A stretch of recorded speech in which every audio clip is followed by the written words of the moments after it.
So let me quickly start. The title of this panel, is The Rise of European Anti-Semitism. Question is whether, I guess, it's actually, whether it's mushroomed or whether one can argue that there's been greater media attention devoted to your contemporary anti-Semitism in Europe and also in Britain, since Britain is no longer part of Europe, or whether there actually has been a ballooning effect of Jew hatred in Europe. We have four very distinguished panelists who have been very immersed in this topic. Just a few words about myself, which you understand my background, so you could a little bit more understand the sensitivity when we speak about the rise of anti-Semitism in Hungary. I'm a descendant of a Hungarian Jewish family, or all four grandparents are Holocaust survivors. They all lost their first family in the Holocaust and remarried. And they practically all decided that Judaism and being Jewish and having any relation with Jews is over. I was 12 years old when I met the first Chabad rabbi that came to Hungary in 1990, and that's how I got reconnected to my roots and had the honor and privilege to spend a few years here in the US as well, in Yeshiva High School. But today I live in Hungary. I'm one of the rabbis in Hungary, leading rabbis in Hungary. I have 5 children, and I can tell you about a revival of Jewish life in Hungary. At the same time, and just one more word about the Jews in Hungary. There's 100,000 Jews in Hungary. Most of them, 95% of them, live in Budapest. That makes Budapest the most Jewish city in Europe. When we speak about the number of inhabitants, 2 million people to 100,000, that means 5%. Now, that's the beautiful side of the coin, but there is also another side to this coin. And that is that, as we mentioned it today, and you heard it also in the general session, unfortunately, anti-Semitism rises, and this reminds me of the famous Hungarian joke. Once somebody walked into a Hungarian village and asked, "Is there any anti-Semitism here?" So the inhabitants answered, "No, there isn't, but there is a great demand for it." That joke can be modified. That joke can be modified a bit. Because today, unfortunately, all over Europe, there is a rise of anti-Semitism, and there continues to be a demand for it, unfortunately. We at the Jewish community in Hungary in 2012 saw that something has to be done. And the peak of all was when an openly anti-Semitic party, although in opposition, but got into the Hungarian National Parliament, and one of its speakers in the parliament said in an open speech that Hungarian Jews pose a national threat, security threat to Hungary, and therefore they have to be listed. We felt something has to be done, and although there was an overall outrage from all the other political parties, in general from the society, we thought that the Hungarian Jewish community has to stand up for itself. This is how I initiated, together with other members of my community, the founding of the Action and Protection League. The rise of anti-Semitism is actually a real threat today. We speak just last year, in 2019, in Great Britain, there were over 1,800 anti-Semitic assaults. In France, 687, and in Austria, 547. And if we look and compare these countries one to another, in taking into consideration the different number of inhabitants, that means 27 for Great Britain per 1 million inhabitants.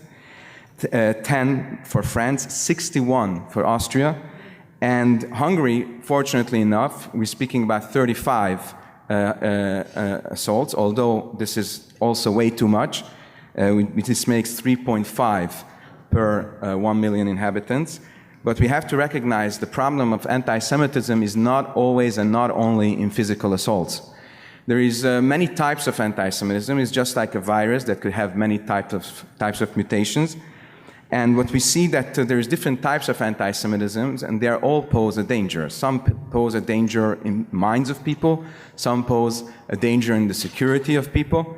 Fortunately enough, in Hungary we don't have a security problem, but we do have a major problem with the way people think about Jews and the way people think especially about the remembrance of the Holocaust. This is why we initiated, after 8 years of work and a great relationship with the Hungarian government, actually succeeding in changing legislation, legal work, and positive progress in education and educational programs, we initiated this past year the European Action and Protection League. And the first two goals that we set for ourselves was to set up monitoring of anti-Semitism in such European EU countries that don't have yet monitoring of anti-Semitism. We're speaking about countries like Romania, Poland, Slovakia, Bulgaria, Scandinavian countries like Sweden, and also to launch a first ever pan-European survey of anti-Semitic attitudes. This is the first ever pan-European survey with including over 16,000 people that were questioned from 16 European countries, 1,000 people in each country. We're speaking about a sample size of 1,000 people. The margin error is 0.8. The fieldwork provider was Ipsos, I don't know how you say in English. And the evaluation of the study is being done at this moment with Professor András Kovács from the CEU, Central European University. Now I just want to give you, I know I don't have too much time, and I was warned I shouldn't speak too long, I should leave space for questions. But I just want to give you some first sound bites and tastes and glimpse into what we have found in the overall European picture. And let me just give you a few of them. When people are asked, is it good for my country that Jews live in it? 25% disagreed. Do you think Jewish interests are majorly different from the interest of your own country? 21% thought so. Do you think there is a secret Jewish network that runs the world? 20% thought so. Jews have too much influence in my country? 15% thought so. Jews talk too much about the Holocaust, and they use the remembrance of the Holocaust for their own purposes. 21% thought so. People from this country suffer just as much as the Jews in times of the Holocaust. How many percent you think thought that? Over 30%. Israel is not involved in a legitimate self-defense. 25% agreed with this statement. Israel is the only democracy in the Middle East. Only 23% agree with this statement. Watching the way Israel deals with the Palestinians, I understand why people have anti-Semitic attitudes. How many people you think agreed with that? 25%. And now comes the harshest one. Israel behaves like the Nazis towards Palestinians. 25% agreed with this. At the same time, we also see some gray of hope. When people are asked, is Israel an important ally in fighting Islamic terrorism? 35% thought so.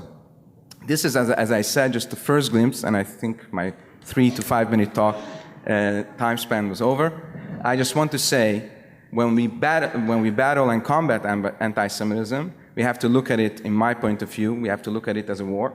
And just as when we wage war, first we have to learn the battlefield, so too when we come to speak about anti-Semitism, we come to tackle and combat anti-Semitism, we have to understand what we are dealing with. We are dealing with an anti-Semitism of the old type, anti-Semitism that is related to the Holocaust remembrance, and it's anti-Semitism of sometimes political or verbal assaults in Eastern Europe, and we are dealing with a stronger and stronger security problem in Europe, where to be Jewish is really a security issue. And this is the things that we are faced with. And I hope that this conference, as well as the partnership with the American Jewry, will make us stronger and will make our relation to Israel and to the Jewish people all around the world stronger. Thank you very much.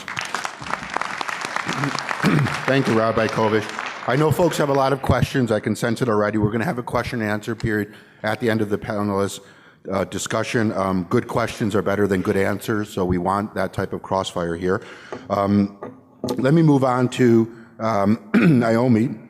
Naomi, you direct the Center for Documentation Information on Israel. Is anti-Semitism in the Netherlands directly, primarily at least, targeted at Israel as opposed to Jews in general? No, it's not.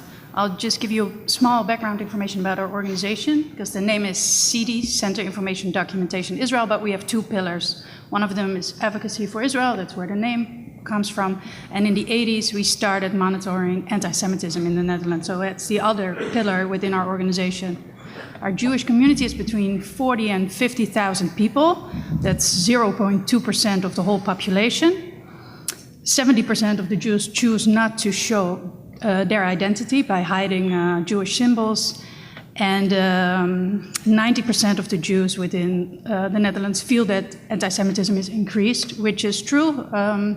We just released our latest report, and it increased by 35%. It's the highest number we've ever measured since we started doing this. It's an increase in every level, mostly assaults, verbal and physical.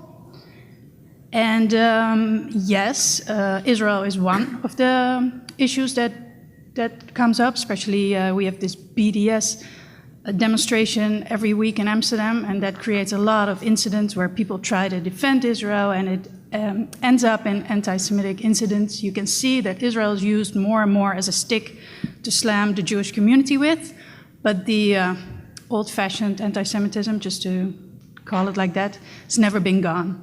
It's still there. The conspiracy theories are still alive everywhere in the internet. By the way, our report is about real-life incidents. We're doing a survey at the moment of all social media in Dutch to get an understanding what's going on the internet, because this is what the young people mostly see. And we see that the knowledge of Jews is getting less and less. People only know Jews as a victim from the Holocaust or as a perpetrator within the Israeli-Palestinian conflict. They don't know any Jews. There's a lot of ignorance, and we cannot say that Israel is the primary aspect. It's everything. It's nothing really changed. Thank you, Dr. Samuels. You're based in Paris. Is current European anti-Semitism different from pre-World War II anti-Semitism, or is it the same phenomenon re-emerging as the post-Holocaust immunity as anti-Semitism wears off? Is this anti-Semitism in Europe today primarily a left or a right-wing phenomenon? I'd like to start by being a little bit provocative and a little bit more general. I believe that all of the efforts and the good work in Holocaust education, Holocaust plays, literature, films, has done very little to attenuate anti-Semitism. In fact, it's done the opposite. It's really granted to Europe, and I speak mainly about Europe here, a Europe which feels the guilt of its two greatest crimes, the Holocaust and colonialism, a situation where mourning for dead Jews who were killed 80 years ago is the cover for decoupling the fate of today's Jews in contemporary anti-Semitism. This is a very difficult thing to live with. And I would like to say that, just to give us an example, in 1982, there was the Lebanon War. And this was the first time that I saw in the European press the use of Holocaust language to describe Israeli behavior. The area of West Beirut was renamed the Warsaw Ghetto.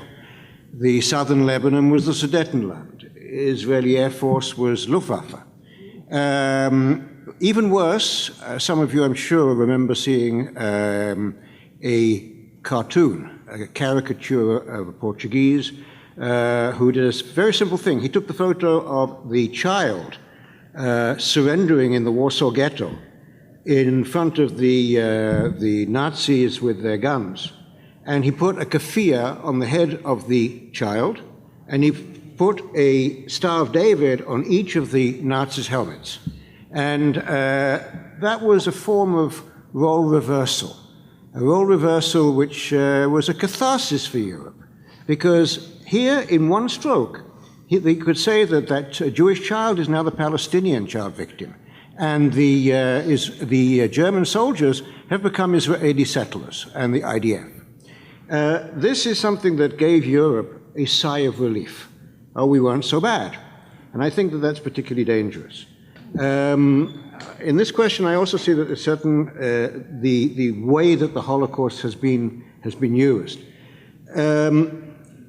The imagery of the opening of the camps created a Teflon to protect, certainly for that first generation, a distaste for anti-Semitism. That was sort of refreshed in the 60s with the Eichmann trial. The 70s and the 80s, however, it moved into the form of anti-Semitic terror. And so you go from cocktail chatter to cocktail Molotovs.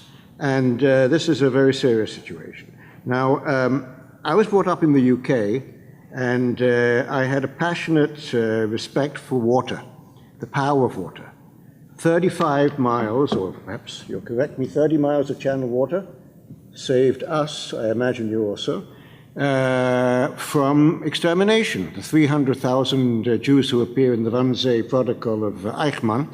And today, if it's the Pacific or if it is the Atlantic, there are no barriers. There are no barriers whereupon today the question that our moderator has asked regarding the difference between Europe and probably North America is that Europe is a tripwire for North America and for South America and the world. And as such, I think that the monodoctrine, of which you're so proud, bringing the new world into existence to address the balance of the old, is in tatters. And it's in tatters facing the problem of real-time social media, where in my childhood, they used to put anti-Semitic flyers under the car wipers. Maybe that got to 100 people a day. Today, it gets to millions of people. And there is a snowball effect. I'll leave the rest to the next question. Thank you. Okay, thank you. Next question is for Jonathan Goldstein. To what extent did accusations of anti-Semitism contribute to the defeat of Jeremy Corbyn and the Labour Party in the last elections? Is the defeat a sign that a corner has been turned in the struggle against anti-Semitism in Great Britain? Okay, first of all, good afternoon, everybody. It's a pleasure to be at AIPAC. It's my first time. And I have to say, well, if you get clapped that easily here, I might speak more. I have to say, you get great chizuk, you get great strength from being amongst you and seeing the solidarity of the American Jewish community, both amongst each other and towards Israel. So I would thank you as a British Jew for what you do for the Jewish people globally and standing up for Israel and standing up for yourself. So that's the first thing I'd like to say. I mean, what I think everybody knows is that over the course of the last 2-3 years, the British Jewish community and Britain itself faced the greatest challenge that it faced, since the Second World War in terms of basic English values and decency and democracy. And what the Jewish community did that was different in the United Kingdom to that which they'd done previously was they stood up and they said, "Not in our name." And we took a gamble. And I called, together with some of my colleagues, a demonstration back in March 2018 to say to the Labour Party, enough is enough. We have been in this country for hundreds of years. We will not be treated like this. We do not deserve to be treated like this. Because we'd understood that anti-Semitism was a virus which had seeped into one of our major political parties. And as I'm sure you all know, there are two elements to that virus. There's the classic anti-Semitism, the money, the power, the tropes.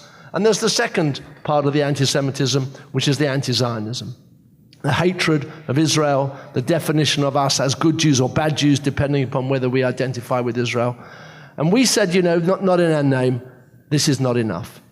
So whilst there is bad news, that anti-Semitism has been on the rise in Britain, the rabbi mentioned the number of instances has gone up by multiple numbers. We now have at least 100 instances recorded by the Community Security Trust at least every month, whilst before 2016, in the previous 10 years, there were only 6 individual months in which 100 instances were recorded. But we need, however, to look positively as well. Britain remains a vibrant place for Jews to live.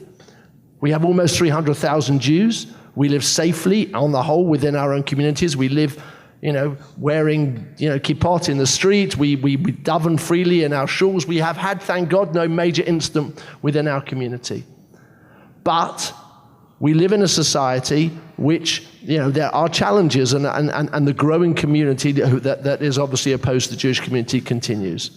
But I want to, however, bring out 2 or 3 points that I think we need to take away from. First of all, when Jews stand up loud and proud together, decent human beings in the wider society identify with that and stand up and say, not in our name. So when you look at the general election and you look at the opinion polls after the general election about why people voted against the Labour Party, the two main reasons were Brexit, which is a subject which I don't need to bore you about. But the second one was the basic values of the man leading the Labour Party, including his anti-Semitism. So we know that speaking out loudly and proudly on behalf of our community made a difference because we got our message across. I could tell you a great number of stories of non-Jewish people who were canvassed on their doors and who were told, not in my name. This is not going to happen. And you're going to hear at 4:30 this afternoon from a non-Jewish Labour MP who stood up and resigned from the Labour Party over the issue of anti-Semitism in the name of Ian Austin. And really there were two people who epitomised that fight of non-Jewish people on behalf of the Jewish community. But understand what people do, what decent people do when they do that. They give up their own futures, they give up their own careers, they give up their own constituencies. They make sacrifices on behalf of the Jewish people, and we should thank them and note them for that. But that type of action resonated with the British people, and that's why Jeremy Corbyn, I believe, lost the election, because people did not see him as decent. And I just want to make one point about the American situation, because I can't miss the opportunity in doing so. We talked about anti-Semitism, and we know what it means when we hear about money and power. But we also know anti-Zionists when we see it, and we know, as the Vice President said this morning, that anti-Zionism fundamentally, the vast majority of the time, equals anti-Semitism. And when you see this, you have to call it out. Now, if you sat with Tony Blair today, you would say to Tony Blair, why did you allow Jeremy Corbyn to stay in your party? He was a bad man back in the 90s and the early 2000s. And he would say that's because he's irrelevant. And the danger that you have in America is the same psychology falls into the left of your political world, in the same way as it could fall into the right of your political world. Don't just look one way. We have to, as Jews, call out racism wherever we see it on both sides of the political spectrum. But what I will say is the language of easily calling people racists, easily calling Israel a racist society, is deliberately forcing us as Jews to identify with parties who major politicians in this world call out as racist. And that is language that we cannot allow to continue. And you, I know you're doing this. I know that AIPAC did that in standing up to the language and being called itself bigoted. You have to take a stand. We took a stand in Britain in a much smaller way than you might have to. But I'm imploring you to follow our lead for once, us little country, trying to tell the American countries what to do. We have to stand up. We have to be loud and proud of Jews. We have to be loud and proud of Israel. Because if we are not, no one will be. And if we are not, our children and our grandchildren will not either. So if that's one message I can give you from the experience of Britain, I'd like to pass that on. Thank you. Obviously, Britain is breeds inspiration because British Jews flexed their muscles and defeated a fanatically, in my view, violent anti-Semite in the name of Jeremy Corbyn, and a party that's tragically been contaminated, that is the Labour Party, with contemporary anti-Semitism. I should just make one note. I've been reporting on anti-Semitism in Europe for nearly 20 years, and what Shimon Samuel said about the guilt that's infecting Europe, I think it's also important to note one form of anti-Semitism that I think helps explain the rise of Western European anti-Semitism on a shockingly high level, and that's called guilt defensiveness anti-Semitism. And that simply means, and I can talk about this later, is to put it in very sarcastic and ironic terms, the Western Europeans, particularly the Germans and Austrians, won't forgive Israel for the Holocaust. So the response from Europeans to the Holocaust fills Europeans with pathological guilt, and the way to cleanse this guilt is to turn Israel into a human punching bag. And I don't see any other explanation that helps plausibly explain why we have so much anti-Semitism on continental Europe. Britain, I think, is a different example. I did my education there. I still don't understand the United Kingdom, but Jonathan can go into that. Naomi, and I'd like to mention this too, is, I hope I'm not embarrassing you, but I'm taking the liberty to mention this, is non-Jewish and has been on the front lines of fighting anti-Semitism in the Netherlands for over 10 years in a very difficult environment.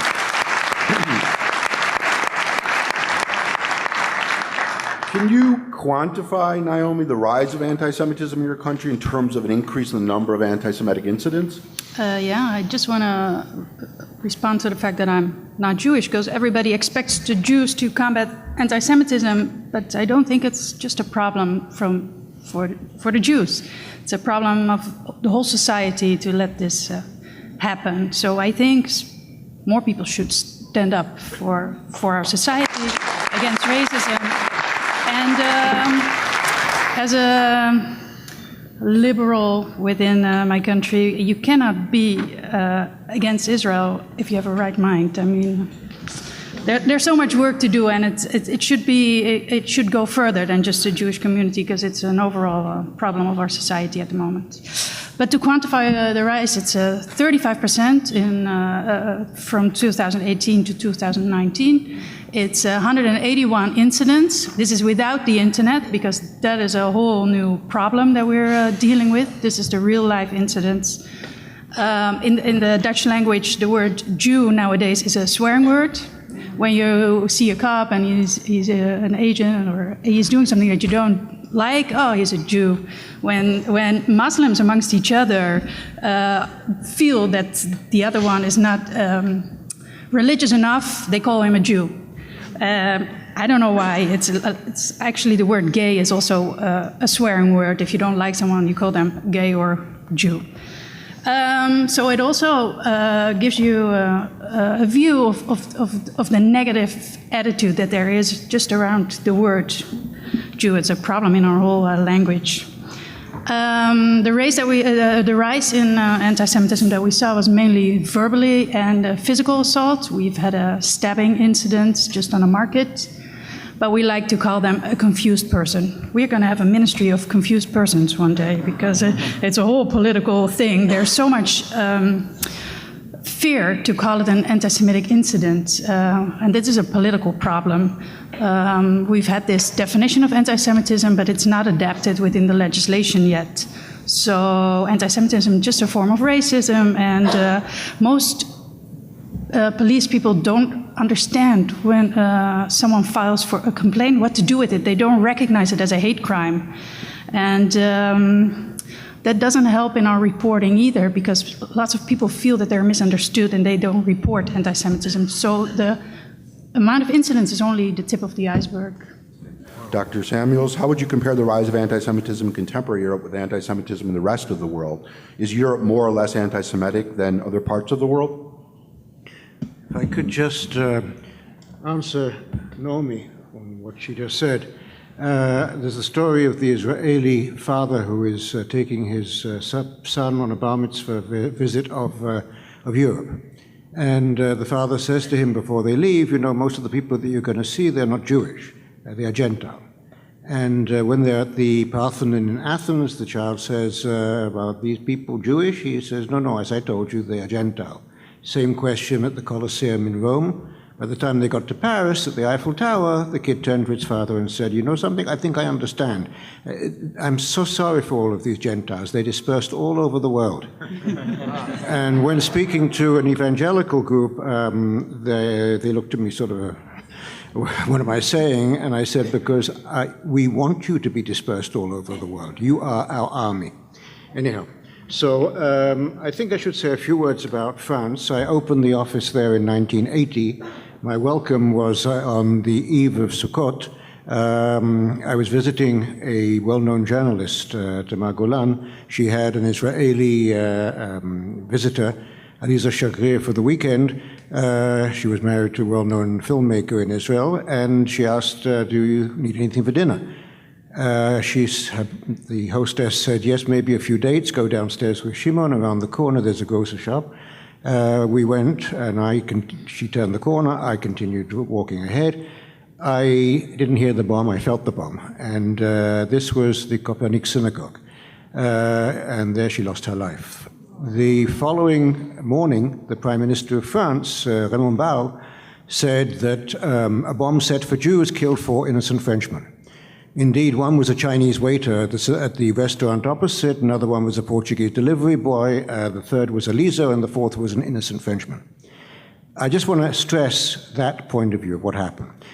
Out of Copernic, we had 2 years of 73 shootings and bombings of Jewish targets across Europe, 29 in Paris. I tabulated them. And they came to a stop, and the lesson here is the stop. The late Simon Wiesenthal would always say, what begins with Jews never finishes with them. It's a scourge of society. Israel entered, the last of these incidents was Goldenberg's restaurant, 9 people killed in the Jewish Quarter. And Israel entered Lebanon in 1982 in August. There were in southern Lebanon PFLP camps training European terrorists. The terrorists ran home. They suddenly forgot the Jews. They needed money. They attacked banks, embassies. Some of you will remember the name of Carlos, the Jackal. And so immediately these governments cracked down. And you didn't hear for a very long time again Action Directe from France or Red Brigades from Italy, Baader-Meinhof from Germany. They were smashed.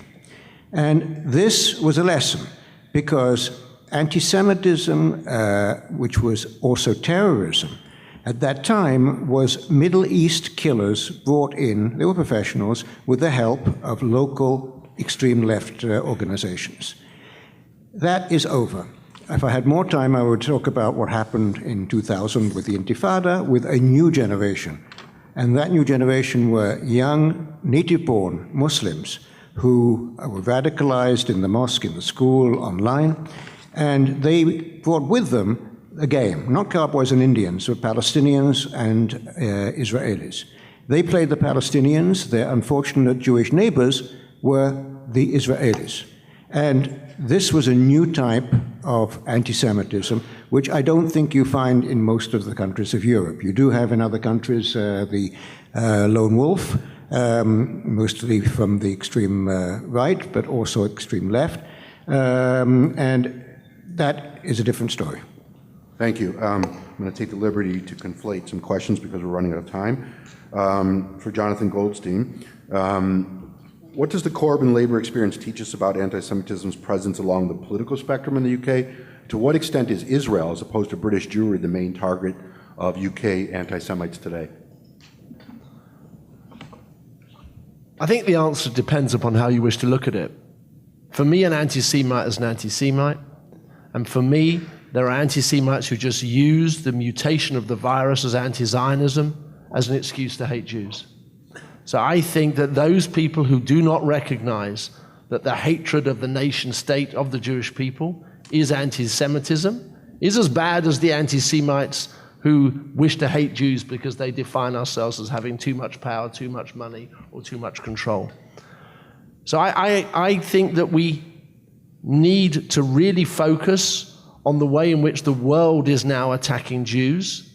And I think that we need to take away from this focus of European Jewry, and we need to look at it across the world.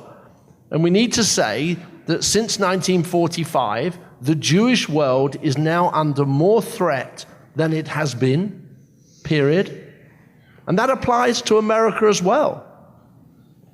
You know, America, unfortunately, has had at least 3 tragic incidents in its recent past, in Pittsburgh, in San Diego, in Muncie. We haven't suffered that in Britain, thank God. So we need to look at this across the entire political spectrum. I don't think we should merely be focusing on the left. The incidents in America appear to have come from the far right. We need to be looking at all instances of anti-Semitism across the political spectrum. We need to be calling it out. We need to be united as Jewish people. We need to be working hard across the borders to ensure that we stamp it out. We're never going to totally stamp it out, Dr. Shimon as represents an organization which speaks to the fact that we're never going to eradicate anti-Semitism entirely. It's been around since that forever. But what we can do as a people is ensure that if we are united, that we bring decent people like Naomi with us to ensure that we fight the fight. Thank you. I have a slightly different take on your analysis of anti-Semitism in the U.S., and I'm no expert on America, but in Newark and in Muncie, I don't think those anti-Semitic outbreaks, violent anti-Semitic outbreaks, were from the right. They were from black nationalists, unfortunately, and so it's a mixed bag in the U.S. right now, as it is in Europe. Moving on to Rabbi Kovish. Again, quickly, please keep this to 2 minutes. Can you explain this sort of split personality with Hungarian's President Viktor Orban? Because he's extraordinarily pro-Israel, but critics accuse him of stoking anti-Semitism. How do we make sense of that? Just on a first note, he's a prime minister, not a president. But the question is still legitimate, even if he's a prime minister. I think we have to set some records straight. So number one, as you mentioned, Hungary is probably the greatest friend of Israel in the EU today. There has been a few resolutions against Israel or against, for example, moving the embassy to Jerusalem, which the only country that voted against between the state secretaries from all the EU countries was Hungary. In the UN as well, Hungary in the last 2-3 years has been always voting in the favor of Israel. Hungary has a record of anti-Semitism, which I mentioned before. Unfortunately, especially when it has to do with, for example, Holocaust denial, we see from our own surveys that the level of Holocaust denial raises. Although the Hungarian Orban government enacted in their first term now it's 20 years ago, to have an official Holocaust Education Day and Remembrance Day in April, it seems like we're doing something wrong when speaking about the Holocaust, because we speak more and more about the Holocaust, but the effect that it has on the society is not a favorable one. We don't see the favorable outcome of speaking about the Holocaust, unfortunately. So on one hand, for example, the level of Holocaust denial raises. On the other hand, anti-Semitic assaults, then the number of anti-Semitic assaults diminishes. I mentioned before that there were 37 anti-Semitic assaults in Hungary. None of them were physical. So in Hungary, I can probably say is the safest place in Europe for Jews, especially for a Jew like me that looks like a Jew and would be the first target for an anti-Semite on the street. In the past 20 years, besides a short period between 2006 and 2009, when the extreme right Jobbik Party was on the rise, I never had an experience of physical assault on myself or members of my community.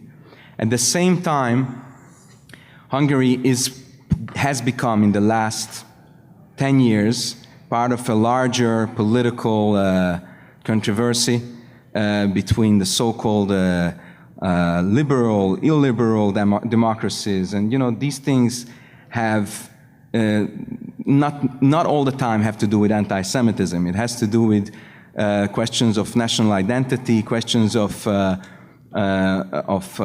larger geopolitics.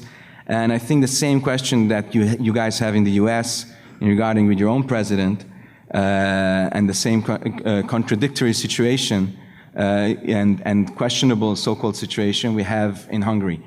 In my point of view, as a leader of the Jewish community, when it comes to combating anti-Semitism, the first and foremost and most important question is the security of the members of my community. And the second most important question is standing by Israel, because I strongly believe that the Jewish diaspora cannot exist without Israel, and Israel cannot exist without the Jewish diaspora. So when turning to the Hungarian government, we speak about, number one, to continue to stand up next to Israel. Number two, assuring the security of the Jewish community. And then number three, trying to change the minds, the war of minds. And this is a process which is going to take a longer time, especially that many political agendas are mixed in when it comes to criticizing Hungary or the Hungarian government. I can assure you that, for example, it's not my taste to have an anti-Soros campaign, but I don't think it's an anti-Semitic campaign. I don't like conspiracy theories, but I don't think every conspiracy theory is anti-Jewish. And actually, I do think that changing the set of minds of the larger society will be a longer process. And just let me finish 1 second. And this is the reason why we have initiated, for example, with the government, a joint program of looking through all the textbooks of education and seeing what these textbooks say about Jews, about the history of the Jews in the national history, what do they say about Israel, and what do they say about the Holocaust. Thank you. Okay, thank you. I think I said Newark, New Jersey in my comment about anti-Semitic violence. I think it was Jersey City. We have 1 minute each for the final question, then we'll go to the audience. So please, and I'm going to be really ruthless now, 1 minute to answer this question. What can one do to fight anti-Semitism? We'll start with Shimon. Again, 60 seconds, please. Timing.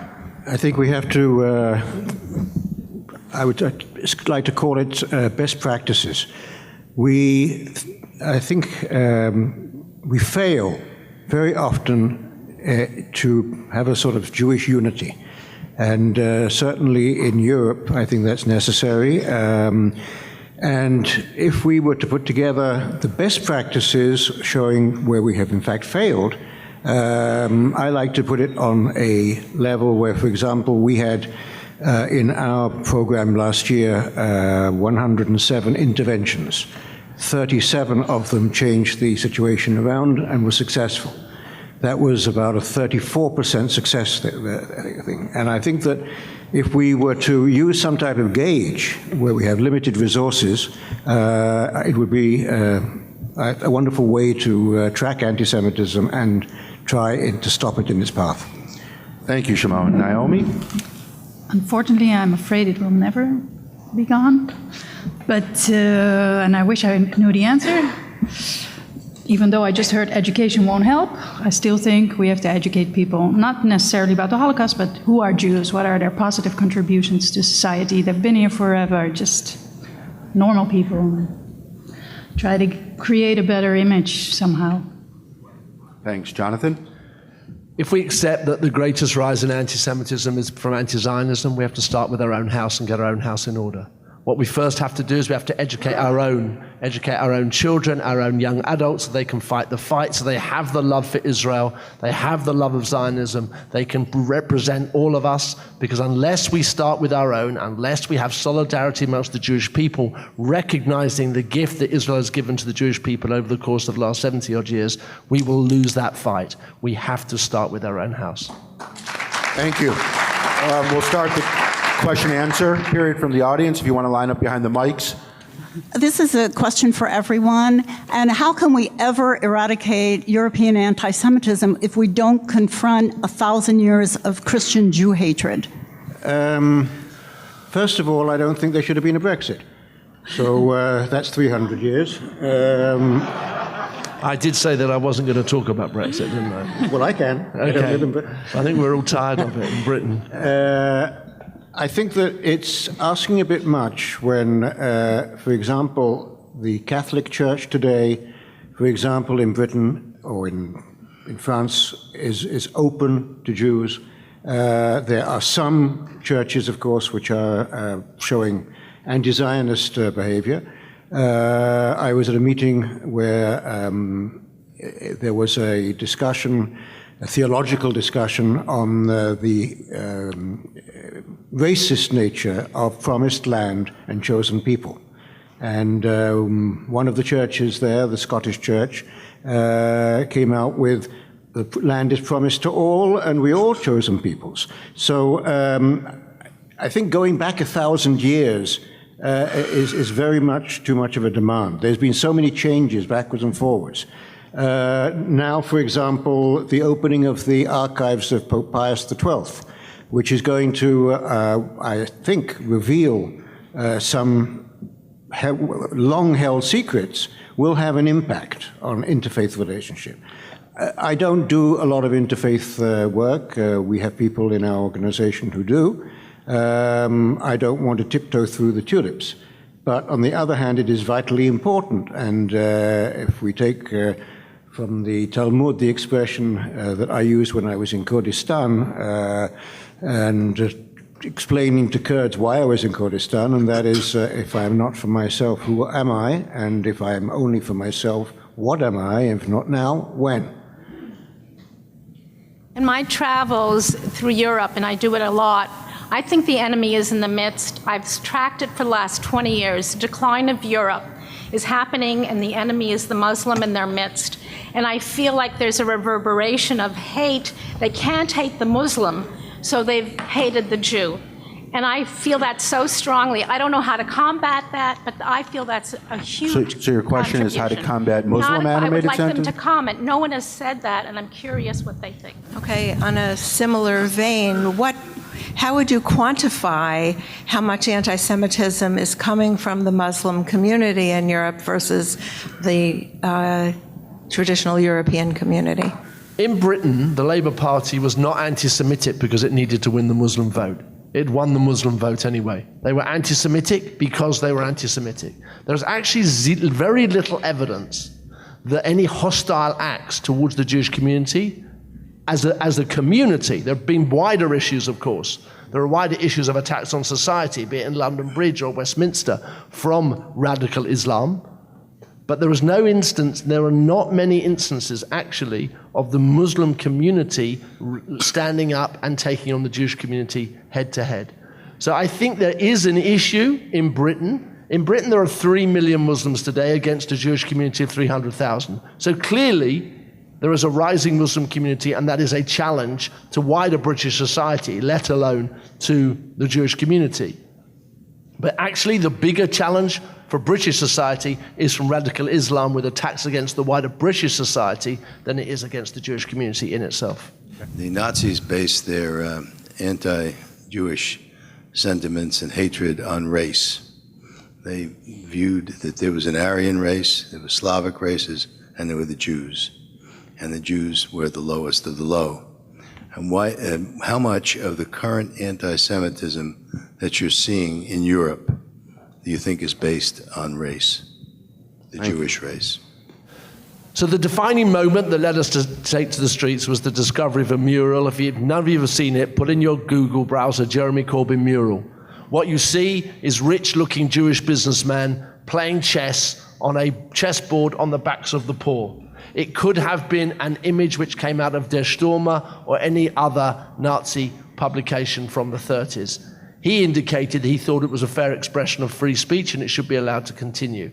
I don't think the definition, therefore, is whether it's against race or religion. It is the distinguishing and the treatment of a Jewish people as a separate race, as a separate group of people, and who have these powers. You know, anti-Semitism is special because it looks up, not down.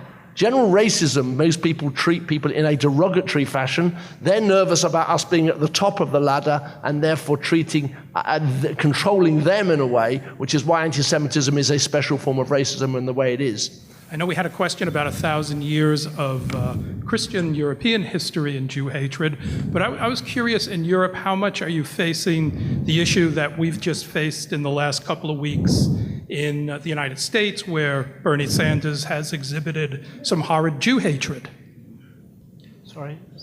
What was the question? I'm sorry, Bernie Sanders. How much are you finding a problem with anti-Semitism in Europe coming from self-hating Jews? Okay. Well, that's a question we need at least 5 years to answer. Rabbi, I'll take 5 minutes.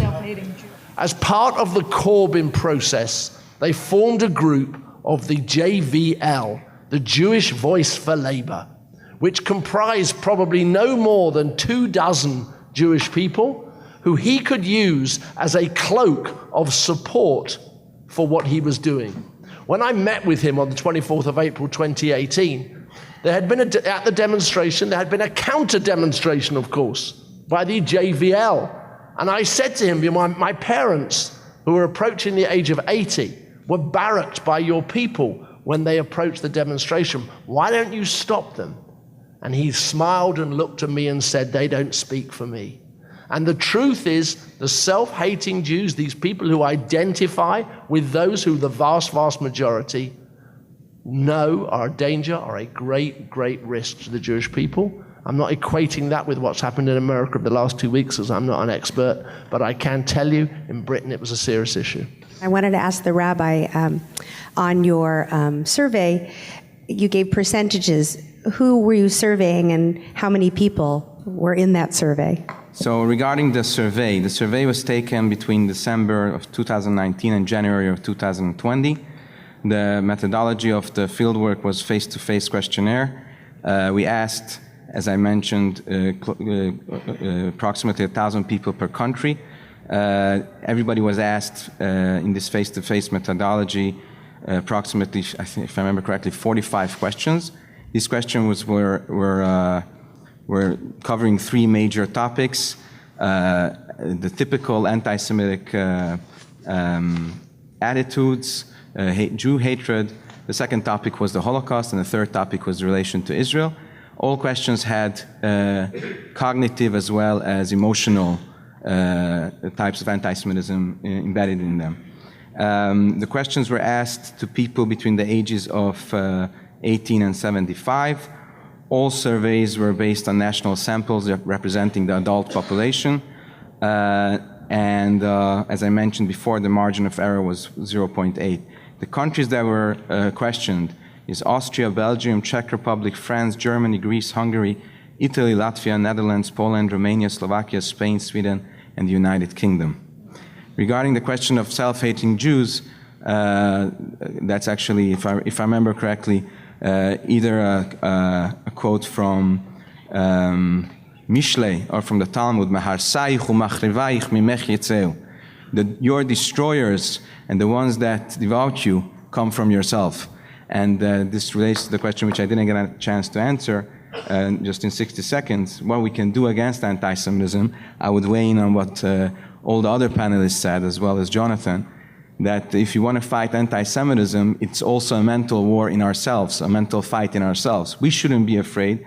And in order to make sure we are not afraid, we also, and our children are afraid, we have to also emphasize why we are Jewish and to be a proud Jew and not to be afraid and not to be scared of the outside forces. We have to strengthen our own Jewish identity, and that's what I think is the most important. Thanks. Simone?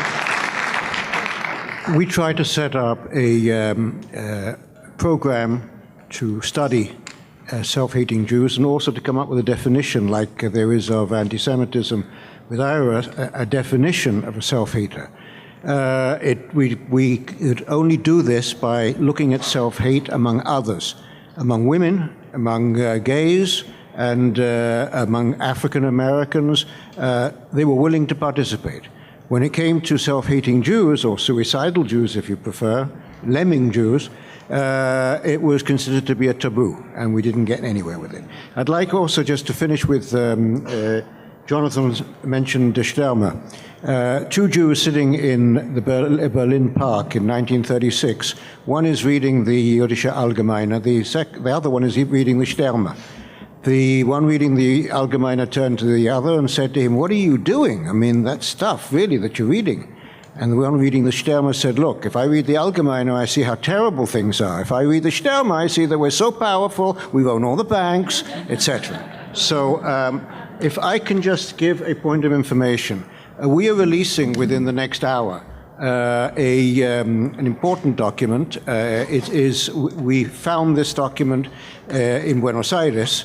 It is a list of 12,000 Nazi German Argentines and how they spirited money, which was probably for Jewish money, down to Argentina and then back to Europe to Credit Suisse. And this is going to, I think, be quite explosive.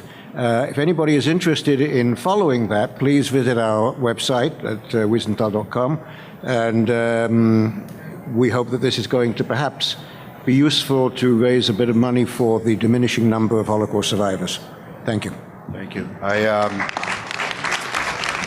noticed the quote about "if not now," and I've been receiving emails and text messages all day because there's an anti-Israeli, I guess, pro-Hamas group of young Jews called "If Not Now" in the United States who disrupted AIPAC and demonstrate, and they seem to be somewhat delusional. Hopefully they'll grow up. But they sent out pictures of me being part of the AIPAC Unholy Alliance because of my criticism of European anti-Semitism and Islamic anti-Semitism, and put our pictures all over social media and articles. So we must be doing something right if we're getting them angry. I'd like to thank the panelists today.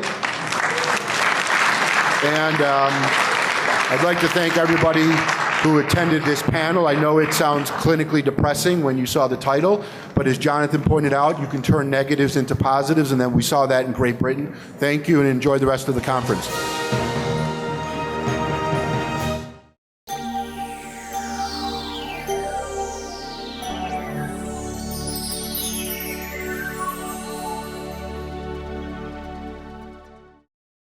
We would be pleased to send a complimentary DVD of this program to anyone who wishes to support JBS with a tax-deductible gift of $36, double high or more.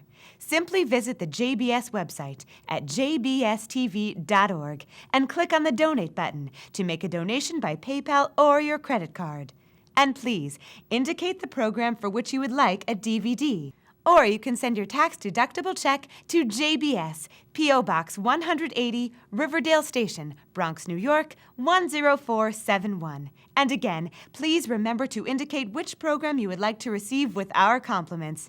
And we thank you for your kind support.